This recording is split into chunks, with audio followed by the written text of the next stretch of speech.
بسم الله الرحمن الرحيم. باب سؤال جبرائيل النبي صلى الله عليه وسلم عن الإيمان والإسلام والإحسان وعلم الساعة وبيان النبي صلى الله عليه وسلم له. دا باب دې باره کې کنه دا مخکې تیر شوی دی یو ځل مسلم کې موږ ډېر ویل جبرائیل علیه السلام نبی رسول الله نه یو څه تپوسونه وکړل کنه دا اخیره زمانه خبره و چې کله صحابه کرام تپوسونه نه کول نبی رسول الله نه او یریدل بانو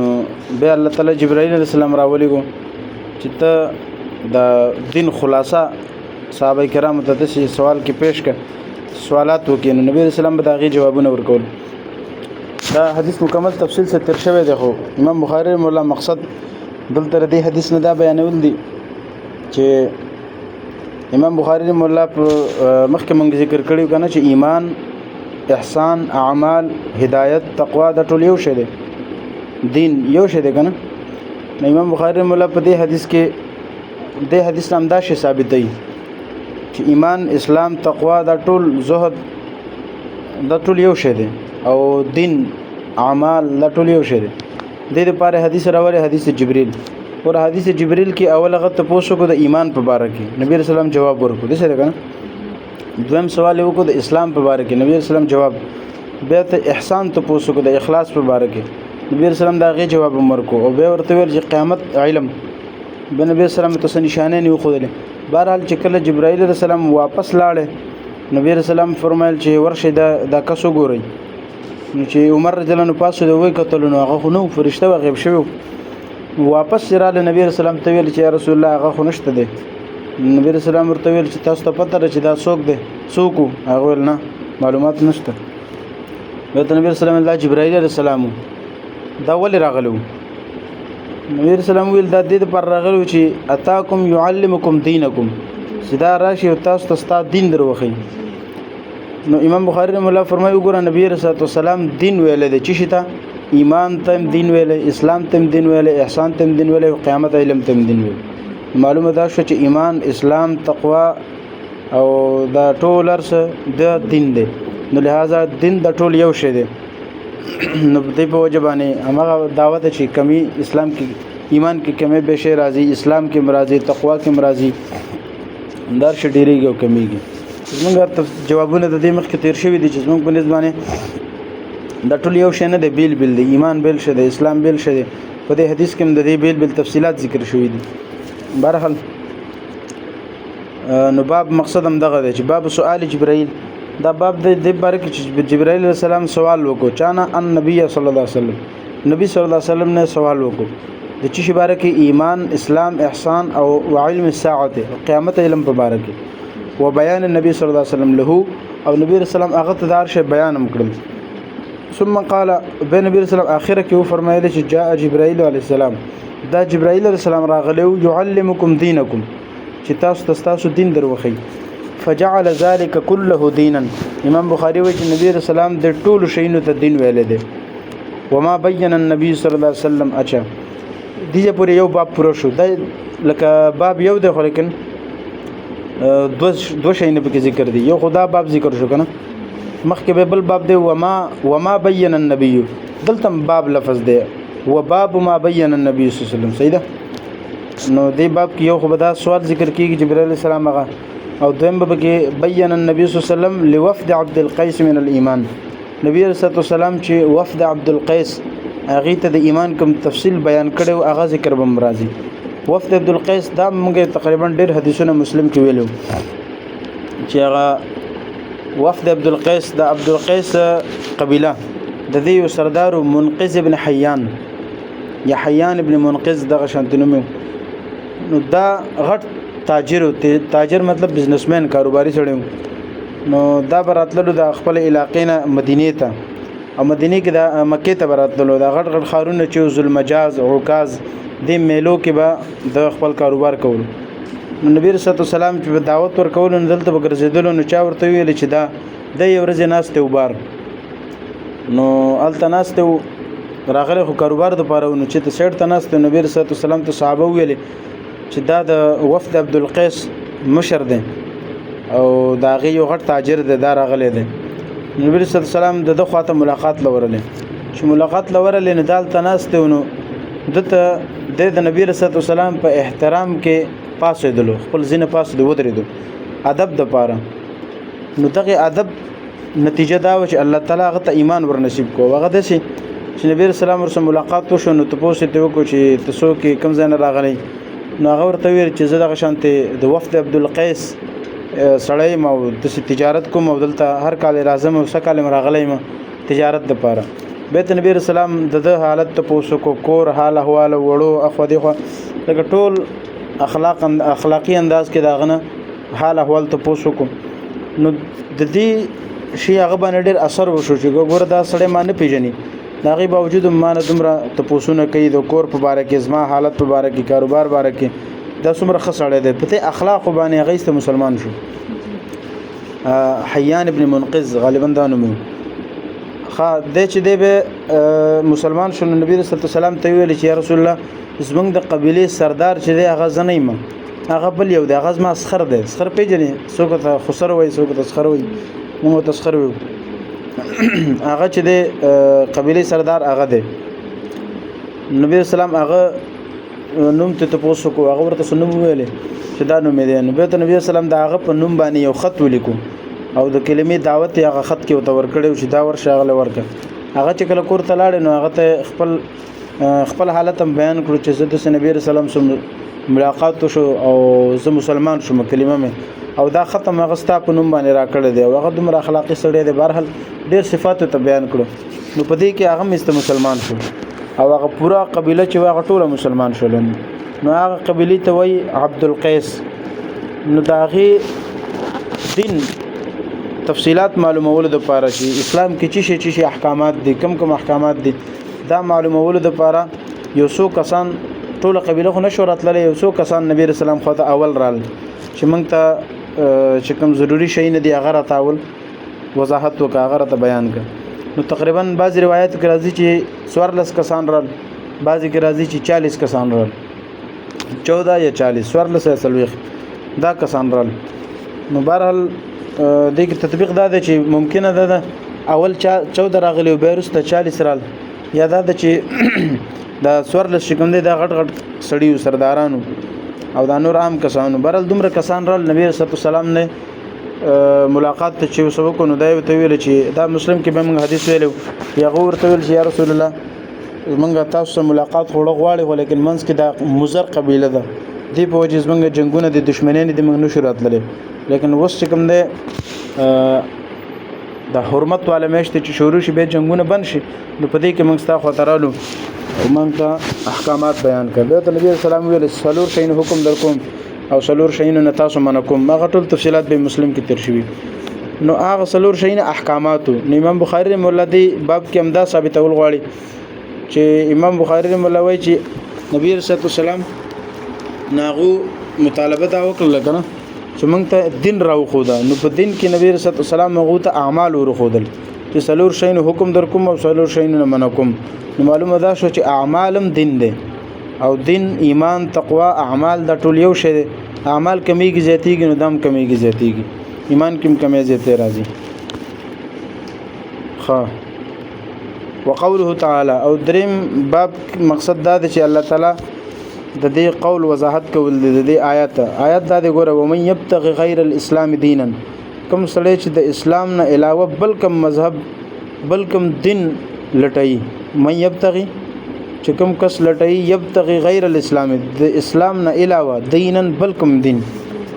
نو فلن يقبل منه هغه به هر اس کلم ددنه قبول نکړي شي ځکه چې اسلام اصل دین دی الله به دا قبل د دین علاوه بل دین الله نه قبلي امام بخاری وی ګوره دلته اسلام ته نبی الله تعالی اسلام ته دین ویل دی او دین ته اسلام ویل دی معلومه ده شو دین اسلام ایمان اعمال یو شی دي او زموږ جوابونه هغه زاړه دي تیر شوی دي چې دین مراد ایمان هغه ثمرات دي د ایمان تقاضی دي د ایمان کیفیت دي د ایمان انوارات دي دا جوابونه دي اچھا حدیث هغه حديث جبريل لغورا وبه قال حدثنا مسدد قال حدثنا إسماعيل بن إبراهيم قال أخبرنا أبو حيان التيمي عن أبي زرعة عن أبي هريرة رضي الله عنه قال كان النبي صلى الله عليه وسلم بارزا يوما للناس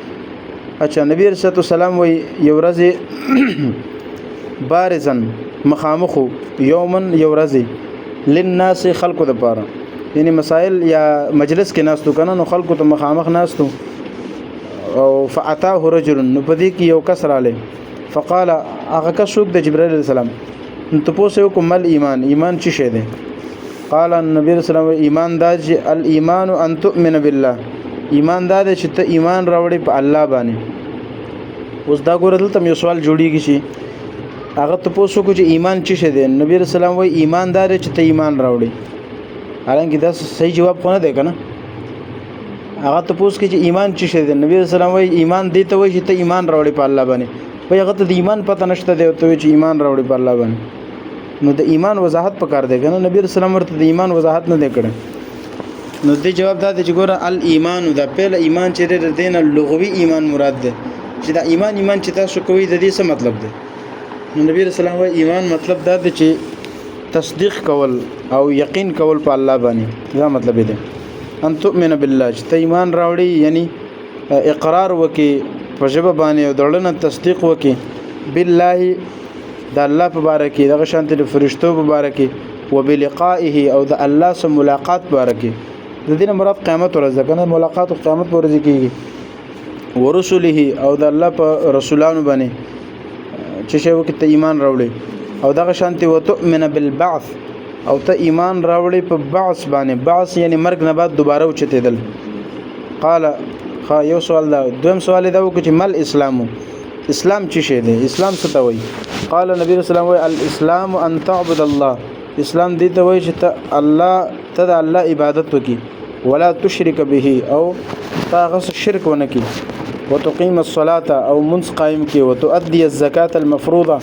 او کم فرض زکات چې ته اغا ادا کی وتصوم رمضان او ته د رمضان چې د روزي مش هغه روزي ونیسي دا دې ته وایي اسلام قال بیا هغه ته پوښتنه کوي چې مل احسان څه ته وایي احسان معنی لاندې لیکل د ګوره اخلاص ته وایي هغه ته پوښتنه کوي چې دا اخلاص چی شي نو قال نبی رسول الله ته فرمایل چې ان تعبد الله اخلاص دې ته وایي چې ته د الله د عبادت وکې کأنک تراه لکه چې ته الله ته ګوري فإن لم تكن تراه او که ته دا کیفیت دی نه چې ته الله ته ګوري فإنه يراك نو کم از کم دای چې الله ته ګوري اخلاص دا دی او اخلاص انسان کې راضي ده ذکر په وجه د مرګ یادولو بل ډېر طریقې دي په دې وجه باندې انسان کې اخلاص راځي او اخلاص چې راشي نو به انسان خالص عمل صرف د الله لپاره کوي او داغي اعلی درجه ده چې ته اخلاص دومره ځان کې پیدا کی چې ګویا ته الله ته ګوري او دا کیفیت چې د انبیاو کې صحیح ده چې د عبادت چې الله ته ګوري دا کیفیت په چا کې انبیاو کې او عام انسان کې خود کم از کم د مشاهده وای مشاهده یعنی په خپل سترګو باندې الله ته ګوري او عام انسان لپاره دا ډېر لږ مشکل کار دی نو لہذا عام انسان لپاره به حکم دا دی چې کم از کم دا اخلاص آخري درجه دا ده چې الله ته ګوري دومره خو خیال وکي په عبادت کې او دې ته مراقبه وای مراقبه یعنی ستا په ذهن کې ستا په تصور کې الله تعالی غالب چې تا کلم عبادت کې مستاپ ذهن کې دی چې یار الله ما ته ګوري نو به انسان کم از کم الله د پر عمل کوي قال نو به ته پوښتنه کو مت الساعه چې قیامت به کله راځي قیامت علم قال نبی رسول الله صلی الله علیه وسلم فرمایل چې قیامت علم خو ماته نشته مل مسئول باعلم من السائل مسئول وای د کوم سړي نه سوال وکړي شي او مسئول نبی رسول الله کنه نو هغه وای چې ګوره مل مسئول باعلم من السائل مسئول چانه چې سوال شوی دی هغه په خپل د سائل نه ډېر نه پويږي مطلب څنګه چې تا ته پته نشته چې ما ته پته نشته چې قیامت به کله راځي وساخبرک ها زبتاله دومره خبر درکم عن اشراطها داغه علامات په باره کې د قیامت څخه علامات دي سنخې دي د دې خبر به تعالی درکم یعنی دومره پويږم چې داغه نشانه دادي پهله نشانه داده اذا ولدت الامه ربها یا ربتها چې کله ان ز خپل مالک پیدا کی د دې تفصیل ما تاسو مخکې ویلو کنه چې ان ز خپل مالک خپل آقا دا راوړي مطلب پیدا کی کنه د دې څه مطلب دی ګوره د دې د مسله کې تفصیل ده. د مطلب دا دی کنه یو مطلب خو دې دا دی چې اولاد د خپل مور او پلار نافرمان شي او دسه بنا فرمان شي لکه په کار خدای چې انسان د خپل مور خبره مني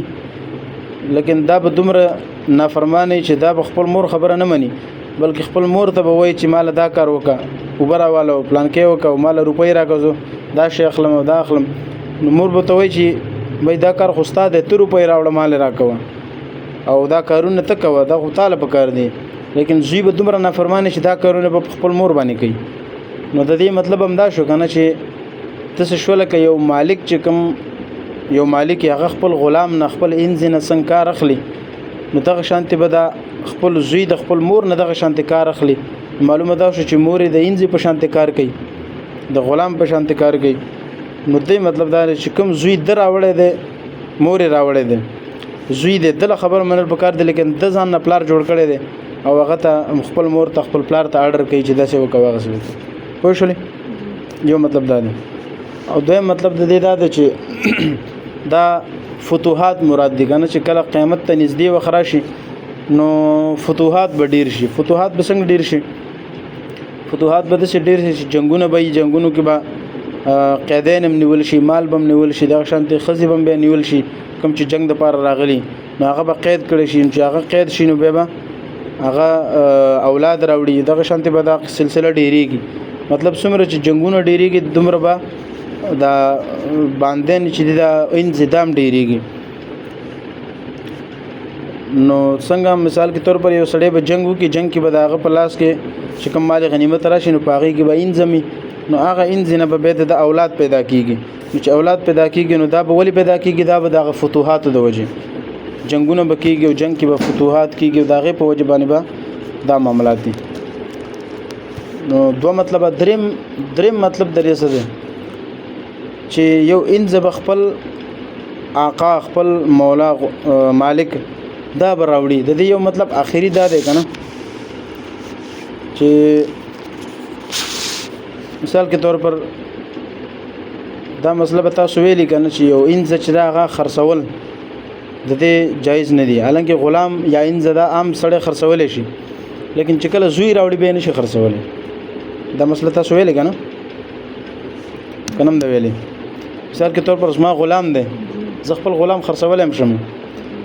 او هغه غلام نه انځي خزي نو هغه خرڅول شم خو لیکن شرط دا دی چې دا غي زوی نه شوي نو چې کله دا غي زوی وشي نو دا غي نه بعد به هغه خزه یا هغه انځ خرڅول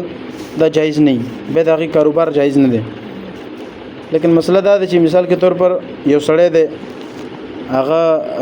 دا انځ چې کوم دی واخیستله کاروبار کې مخ به خلک واخیستل کنه نو هغه چې واخیستل نو هغه ان زبانه مثال مخ کې بداو چې کارونه به هم کول او څنګه چې یو سړی واده کوي خزي صدقه شانته خزینه بغیر تعلقات خپل انځ سم ساتل جایز دي. نبی رسول الله دوه انځ وی کنه یو حضرت جویریه رضی الله تعالی عنہ دا غینه یو زیمو ابراهیم دغه شانته دار څه کول چې کوم د خپل انځ سره جایز دي. اوس مثال یو سړی خپل انځ نه واخیستل دا غینه زوی پیدا شو نو هغه زوی وس چې زوی پیدا شو نو دا انځ خرڅول جایز نه لیکن دا غیبه وجودم د خرڅ کړه چې خرڅ کړه لته سی بل واخیستل غم به خرڅ کړه بل طرف ته لاړه بیا غبلم خرڅ کړه به بل طرف ته لاړه دغه شانت ډیرو کسانو واخیسته او خرڅ کړه اخر به ته واپس هم دی دغه تقریبا مثال کے طور پر 10-15 کال تیر شول او دا انځم دغه شانت خرڅيږي او خرڅل کیږي بل اخر یو ورځ دغه خزه بازار کې خرڅیدله نو د زوی چې دا غټ شوی او دا چې کله بازار تراله د دم لکه بازار کې انځ خرڅیدلې نو دم است ام دغه خپل مور واخیستله دته خو پته نشته چې داز ما مور ده نو مور ته پته ده زوی دی او هغه چې واخیستله غرال نو به هم دغه شانت خزه ولم تعلقات ور سقایم کړه نو رست ورته پته ولګیدل چې دا خو ما مور ده. نو دا مطلب د دې حدیث دا چې یو دسه وخت براشه د قیامت علامت چې ان زبا خپل مالک پیدا کوي مطلب دا چې هغه تعلقات چې کوم د خاون سره په کار دی هغه کار به غلطۍ خپل زوی سره وکي نو دا د قیامت یو علامت ده. برحال واذا تطاول او یو علامت دام ده چې واذا تطاول رعاة الابل او چې کله تطاول ای تفاخر مطلب دا چې کله یو بل سره فخر وکړي مقابله وکړي رعات الابل البهم ابل وی اوخته رعات داغه سره ولوله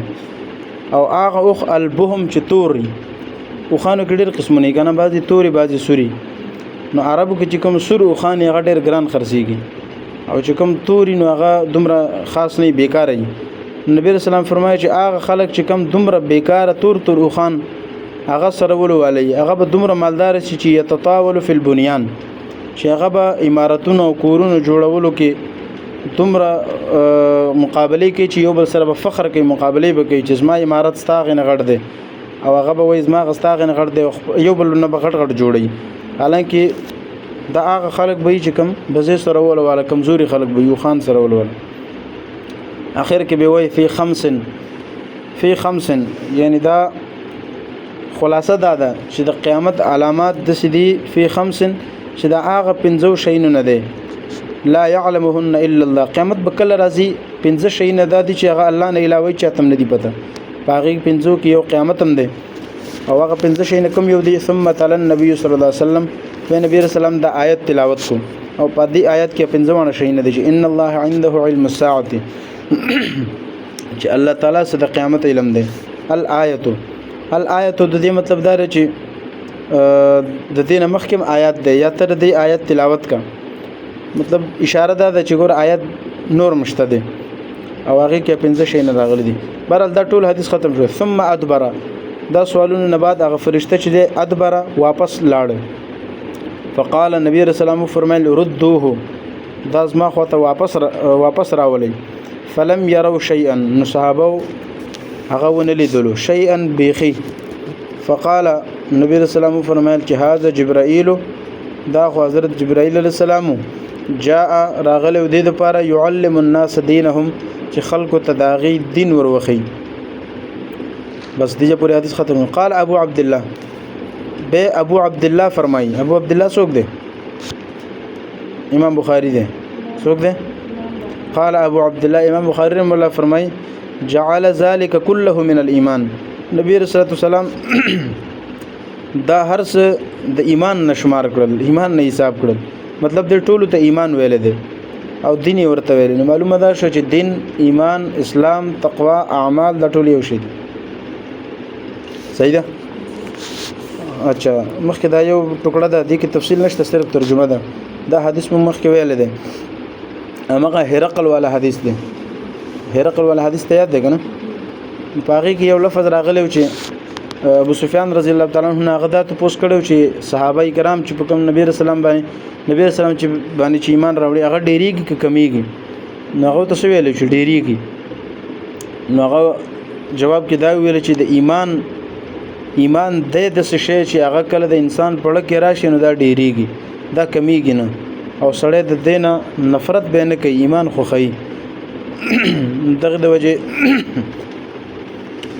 چلو دا عبارت وای مخکې